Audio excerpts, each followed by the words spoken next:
Bajarê Amedê şahiya masiya bi navê Hemsî hat li darxistin ji aliyê şaredariya navçeya nav Sûra Amedê ve di çarçoveya projeya şaredariyên Biratiyê de bi şaredariya navçeya Ofê a ser bi bajarê Trabzonê re 2 ton û 500 kilo masî li welatiyan hat belavkirin.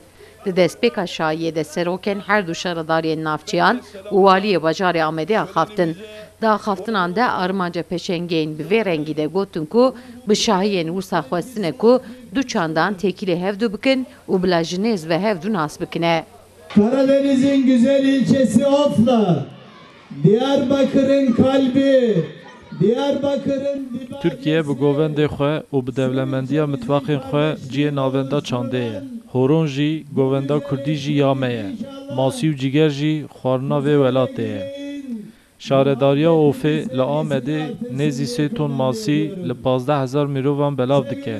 Em ê jî di meha Remezanê da li Trabzonê şahiyek cîgerê Amedê bikin. Bi navekî din kezebê li welatiyên Trabzonê belav bikin. Hepimizi birbirimize benzetmiştir aslında. Di şahiyê de govenda bi navê Horon a devera Behrareş hat gerandin. Heman demî de gencên Amedê jî govenda Kurdî bi culûbergên heremî gerandin. Li aliyekê şahiyê jî aşbeş masiyan di nava rûnê de diqelandin û dikirin nava nan ku li welatiyan bê belav kirin. Baş bû, baş bû, baş bû. Xwedê zêde bike. Xwedê tara şûna wî têkî. Baş bû.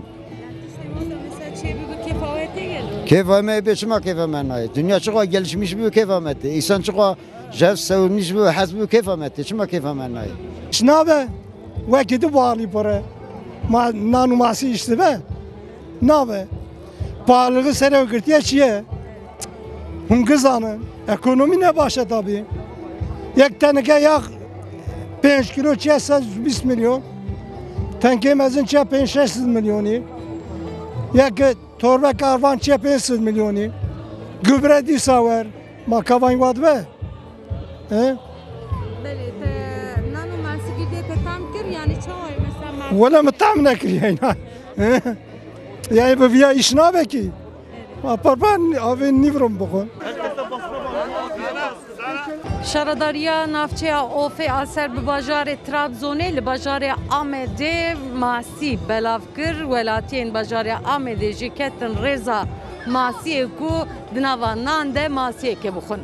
Sevda Kaplan, Kurdistan TV, Amed.